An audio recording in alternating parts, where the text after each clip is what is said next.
بسم اللہ الرحمن الرحیم۔ جو لوگ دیہاتوں کے رہنے والے ہیں وہ جانتے ہوں گے دیہاتوں میں ایک کیڑا پایا جاتا ہے جسے گوبر کا کیڑا کہا جاتا ہے۔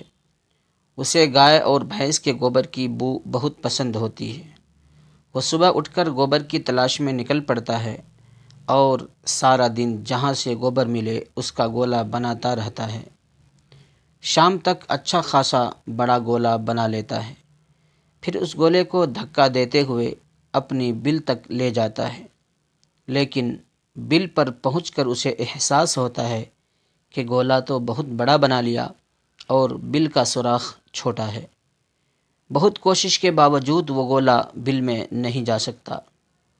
یہی حال ہم سب کا ہے۔ ساری زندگی حلال و حرام طریقے سے دنیا کا مال و متاع جمع کرنے میں لگے رہتے ہیں، اور جب آخری وقت قریب آتا ہے تو پتہ چلتا ہے کہ یہ سب تو قبر میں میرے ساتھ نہیں جا سکتا، اور ہم اس زندگی بھر کی کمائی کو حسرت سے دیکھتے ہی رہ جاتے ہیں۔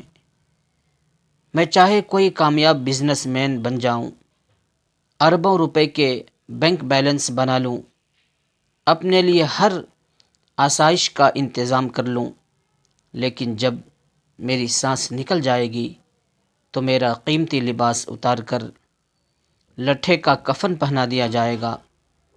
میرے محل نما گھر میں میرا وجود برداشت نہیں کیا جائے گا۔ میرے نام کے بجائے مجھے میت کہا جائے گا۔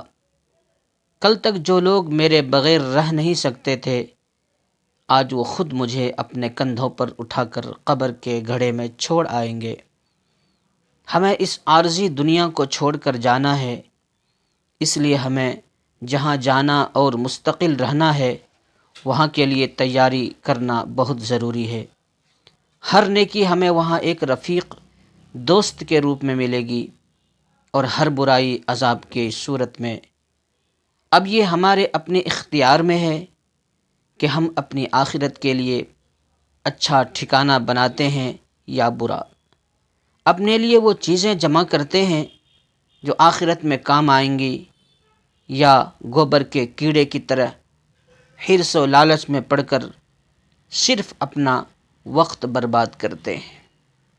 محترم سامعین، دنیا میں ہم آخرت کی تیاری کے لیے بھیجے گئے ہیں، اس لیے اس واقعے سے عبرت حاصل کریں، اور اس طرح کے واقعات و حکایات سننے کے لیے بندے کو موقع دیں۔ چینل کو سبسکرائب کریں، شیئر کریں۔ اللہ تعالیٰ آپ لوگوں کی ساری مرادیں پوری فرمائے، ساری حاجتیں پوری فرمائے، جان و مال میں برکت نصیب فرمائے۔ آمین یا رب العالمین۔